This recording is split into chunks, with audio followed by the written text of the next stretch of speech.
Joshua chapter 20. Then the Lord said to Joshua, "Tell the Israelites to designate the cities of refuge, as I instructed you through Moses, so that anyone who kills a person accidentally and unintentionally may flee there and find protection from the avenger of blood. When they flee to one of these cities, they are to stand in the entrance of the city gate and state their case before the elders of that city. Then the elders are to admit the fugitive into their city and provide a place to live among them.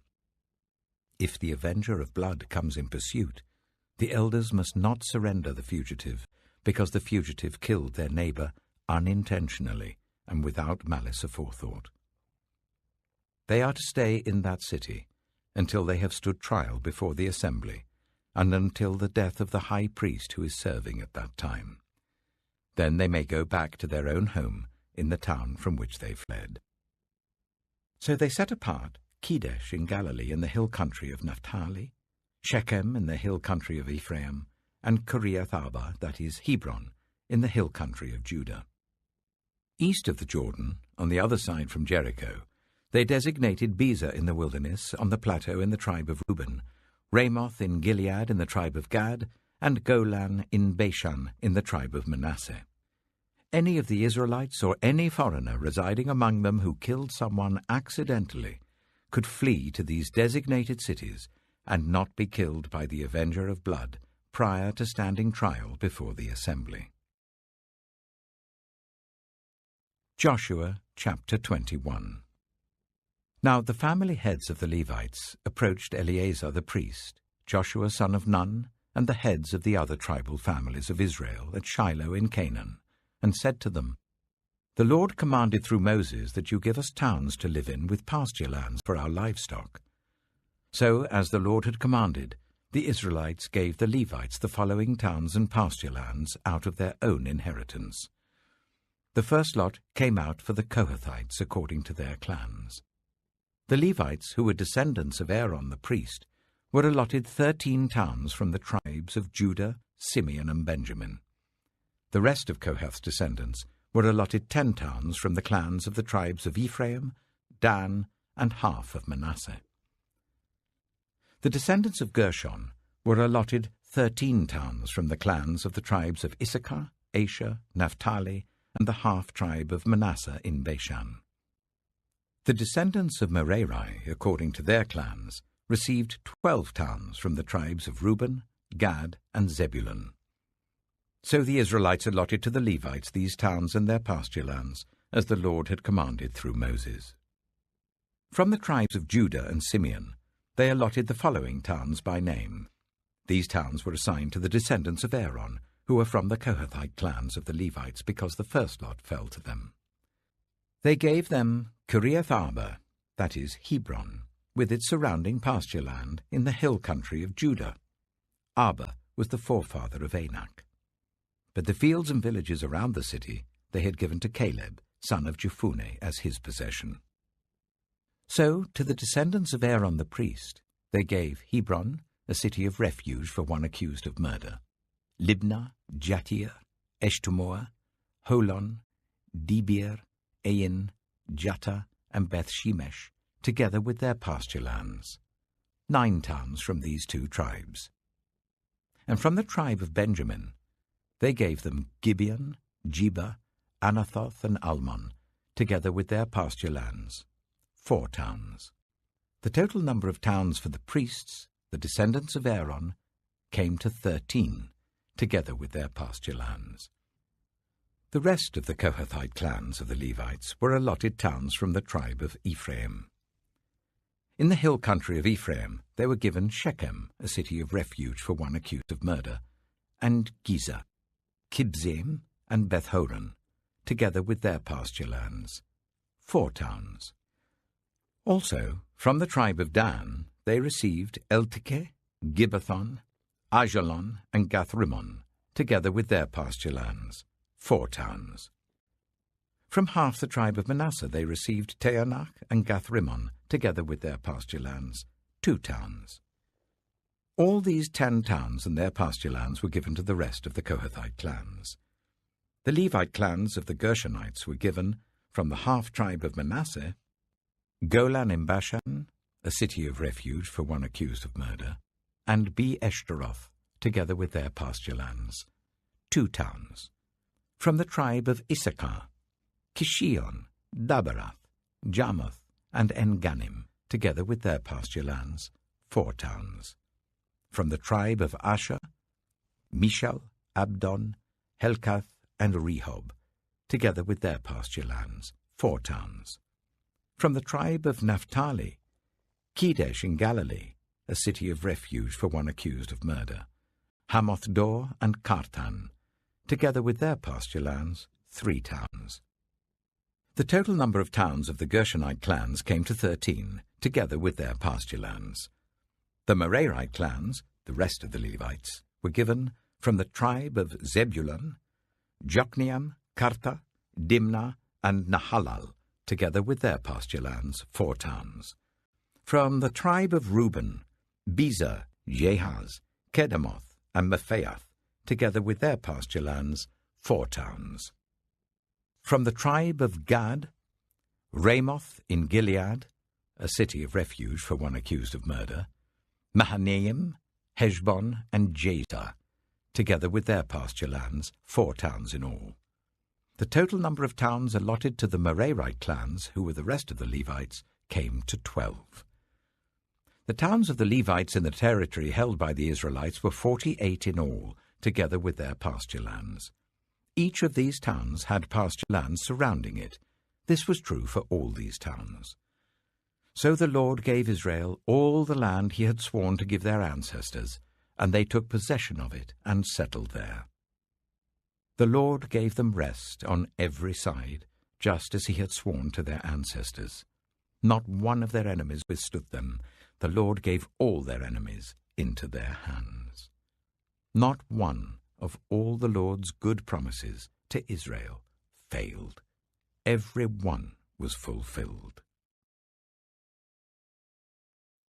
Luke chapter 14.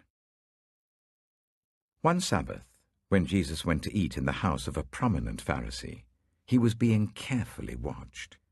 There, in front of him, was a man suffering from abnormal swelling of his body. Jesus asked the Pharisees and experts in the law, "Is it lawful to heal on the Sabbath or not?" But they remained silent. So, taking hold of the man, he healed him and sent him on his way. Then he asked them, "If one of you has a child or an ox that falls into a well on the Sabbath day, will you not immediately pull it out?" And they had nothing to say. When he noticed how the guests picked the places of honor at the table, he told them this parable. When someone invites you to a wedding feast, do not take the place of honor.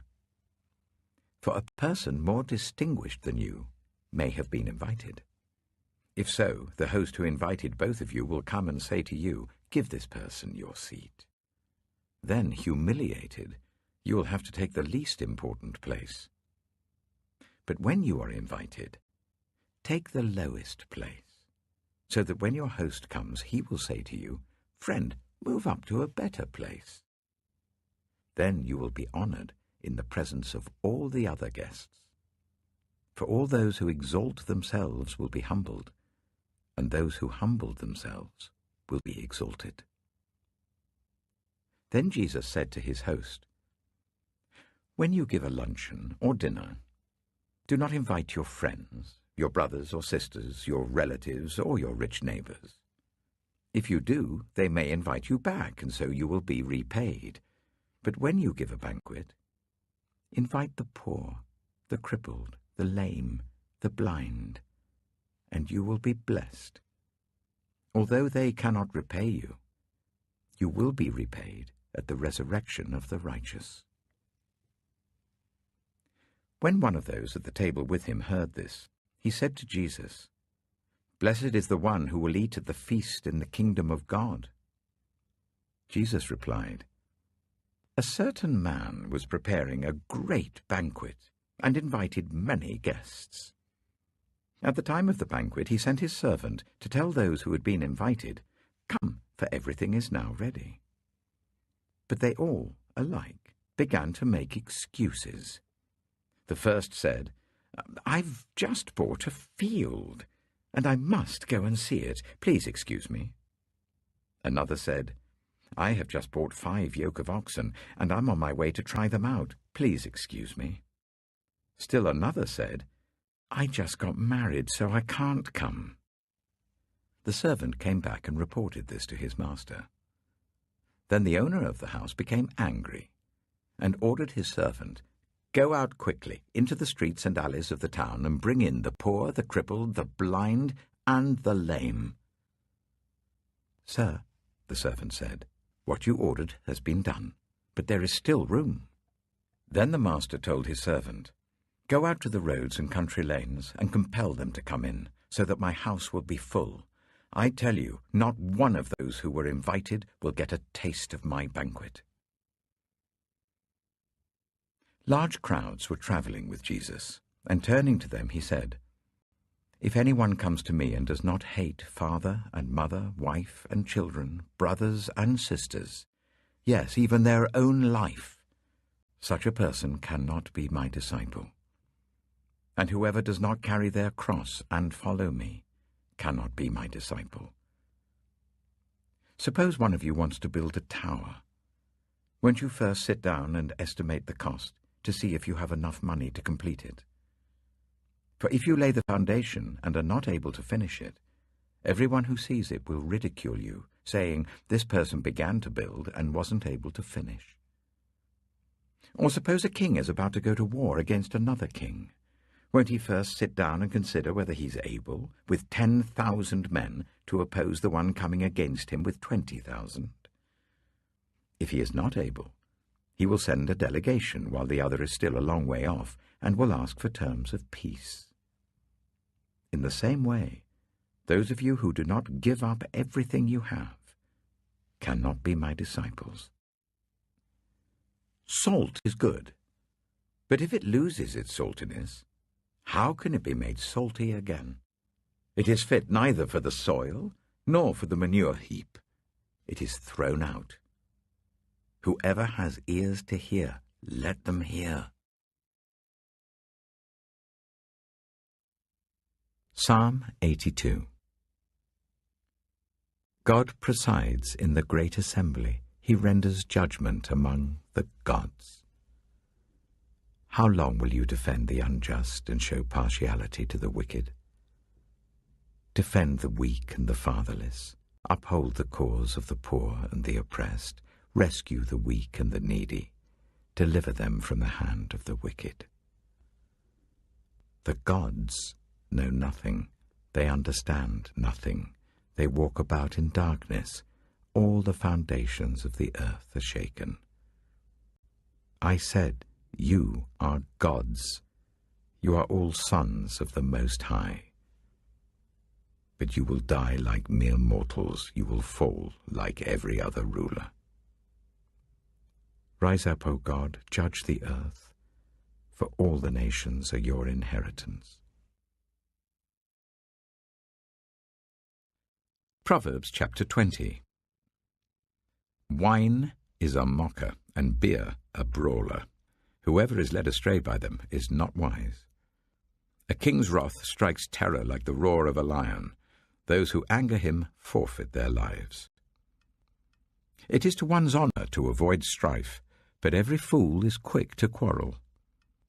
Sluggards do not plough in season, so at harvest time they look but find nothing.